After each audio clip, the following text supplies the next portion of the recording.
Madhya Pradesh board कक्षा 12वीं वाले सभी प्यारे भैया बहनों के लिए हिंदी विषय का ये चौथा सेट पेपर है। आप सभी बच्चे देख पा रहे हैं, ये 4th नंबर का सेट पेपर बता रहा हूँ त्रैमासिक परीक्षा के लिए। ये अंतिम सेट पेपर है और प्यारे विद्यार्थियों, जिन बच्चों ने अगर ये 4 सेट पेपर देख लिए तो मैं आपसे वादा करता हूं कि प्यारे विद्यार्थियों, त्रैमासिक परीक्षा में आपका एक भी क्वेश्चन बाहर इन 4 सेट पेपर से नहीं जाएगा। इसलिए आप इन चारों सेट पेपर को ज़रूर देखें। चैनल पर अगर आप नए जुड़े हैं तो प्यारे विद्यार्थियों, आप चैनल को सब्सक्राइब जरूर करके रखना, क्योंकि आप सभी प्यारे भैया बहनों के लिए जो हम प्रयास और मेहनत कर रहे हैं वो लगातार आपकी त्रैमासिक परीक्षा, अर्धवार्षिक परीक्षा, प्री बोर्ड व वार्षिक परीक्षा में आपके लिए मेहनत करेंगे। आइए शुरुआत करेंगे क्वेश्चन से, जो कि आपको अपनी त्रैमासिक परीक्षा में दिए जाएंगे। क्वेश्चन आप देखिएगा प्यारे बच्चों, आपकी त्रैमासिक परीक्षा में सबसे पहले आपको यहाँ पर सही विकल्प वाले क्वेश्चन दिए जाएंगे, तो ध्यान से आपको याद करना है। किसके अंकुर फूटते हैं? तो प्यारे विद्यार्थियों, किसके अंकुर फूटते हैं? तो इसका जो करेक्ट आंसर हो जाएगा वो क्या हो जाएगा?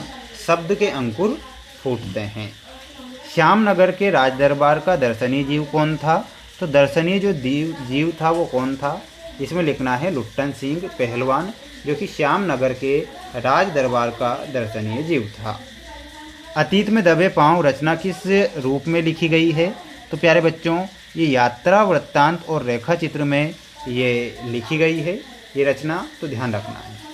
बाद में पहला छापाखाना खुला था, तो भारत का जो पहला छापाखाना था वो गोवा में खुला था, जो कि 1510 में। तो 1556 लिखना है ना, सॉरी, यहाँ पर 1556। रिपोर्ताज किस भाषा का शब्द है? तो रिपोर्ताज जो कि प्यारे बच्चों आप ध्यान रखिएगा, ये फ्रांसीसी भाषा का फ्रेंच जो शब्द है उससे बना हुआ है रिपोर्ताज, तो यहाँ पर आपको फ्रांसीसी लिखना है। अगला देखिएगा, आपका अगला प्रश्न है, कबीर को हजारी प्रसाद द्विवेदी ने क्या कहा था? तो इसमें लिखना है भाषा का डिक्टेटर। क्या कहा था? भाषा का डिक्टेटर। अगला क्वेश्चन है, बच्चे जन्म से ही अपने साथ लेकर आते हैं, तो क्या लेकर आते हैं? कपास लेकर आते हैं। बाजार में जाना चाहिए, तो इसका आंसर क्या हो जाएगा? जब मन खाली हो या सिर्फ जब मन खाली ना हो? तो इसमें क्या लिखना है? जब मन खाली ना हो, तो ये आपको ध्यान रखना है। अगला देखिएगा, अगला क्वेश्चन आपका ये है, यशोधर बाबू दफ्तर से निकलकर पहले जाते थे, तो वो जाते थे बिड़ला मंदिर। ठीक है, बिड़ला मंदिर कहाँ पर है? ये कोलकाता में स्थित है, तो ध्यान रखना है बिड़ला मंदिर, तो ये कोलकाता में है ना। समाचार लेखन में मुख्यतः सवालों का जवाब देने की कोशिश की जाती है, तो इसमें आपको लिखना है 6। रीतिकाल में वीर रस के कवि कौन हैं? तो इसमें आपको लिखना रहेगा भूषण। ठीक है, भूषण आपका सही हो जाएगा। प्यारे बच्चों, आप एक बार वीडियो को लाइक जरूर करें और सब्सक्राइब चैनल को कर लेना है। जिस वाक्य में एक उद्देश्य तथा एक विधेय होता है उसे हम क्या कहते हैं? तो इसमें लिखना है उसे हम सरल वाक्य कहते हैं। जिस वाक्य में एक उद्देश्य तथा एक विधेय होता है सरल वाक्य कहलाता है। नेक्स्ट क्वेश्चन है, ये आपकी जोड़ी है, मैच द कॉलम। बात की चूड़ी मर जाना मुहावरे का अर्थ क्या होता है? तो बात का प्रभावहीन हो जाना। भक्तिन में आपको मिलाना रहेगा और वो क्या हो जाएगा? स्मृति की रेखाएं। ओम थानवी में आपका सही आंसर हो जाएगा अतीत में दबे पांव। आरोह और अवरोह में आपका करेक्ट आंसर क्या हो जाएगा? स्वर को भावानुसार कम या ज़्यादा करना। चौपाई छंद में आपको मिलाना रहेगा, इसमें 16-16 मात्राएं होती है। जलज में आपका सही आंसर क्या हो जाएगा? कमल हो जाएगा। हिंदी साहित्य का स्वर्णयुग भक्तिकाल को माना जाता है। तो ये आपकी जोड़ी यहाँ पर कंप्लीट हुई। सभी साथीगण, विद्यार्थीगण, मेरे सभी प्यारे भैया बहन, एक बार वीडियो को लाइक कर चैनल को सब्सक्राइब जरूर करिएगा और क्वेश्चन को याद जरूर कर लेना है, क्योंकि 100% प्यारे बच्चों यहाँ से आपकी परीक्षा में क्वेश्चन बनेंगे और देखने को मिल जाएंगे ना, ये मैं आपसे एक वादा करता हूँ। उषा का जादू कब टूटता है? तो सूर्योदय होने पर। ठीक है, तो यहाँ पर आपको क्या लिखना है? सूर्योदय होने पर। अगला, पहलवान लुट्टन सिंह के कितने पुत्र थे? तो इसमें आपको लिखना है 2 पुत्र। यशोधर पंत किसे अपना आदर्श मानते थे? तो यशोधर पंत किशनदा को अपना आदर्श मानते थे। तो यहाँ पर आंसर क्या हो जाएगा?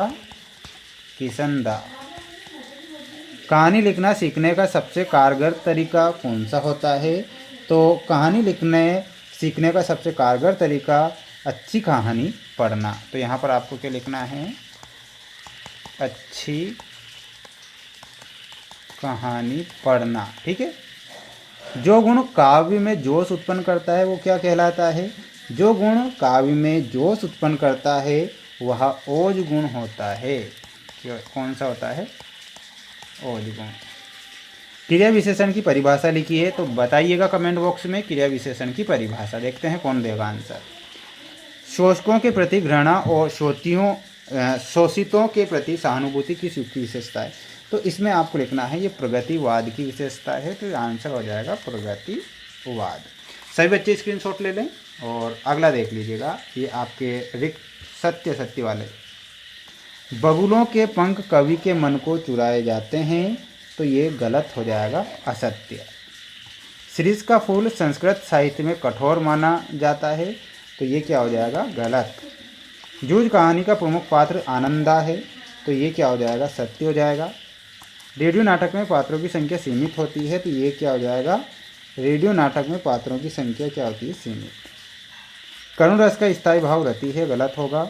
रचना के आधार पर वाक्य के 3 भेद होते हैं। तो ये सत्य होगा। तो ये कुछ क्वेश्चन थे ऑब्जेक्टिव टाइप जो बता दिए हैं। कुछ जो क्वेश्चन बच रहे हैं जैसे कि 23 तक के क्वेश्चन बच रहे हैं, तो नेक्स्ट पार्ट में वो भी आ जाएंगे। तो बिल्कुल चैनल पर आप जुड़ें और चैनल को सब्सक्राइब करके रखें।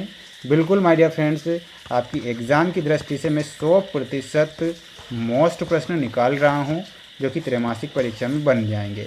अर्धवार्षिक के लिए भी हमारे द्वारा सभी सेट पेपर कंप्लीट कर लिए जाएंगे प्री बोर्ड के लिए। और वार्षिक परीक्षा की तो आप टेंशन ना लें, क्योंकि ऐसे हम सेट पेपर आपको प्रोवाइड करवाएंगे जो कि 100% परीक्षा में छपेंगे। मिलते हैं नेक्स्ट वीडियो में। जय हिंद।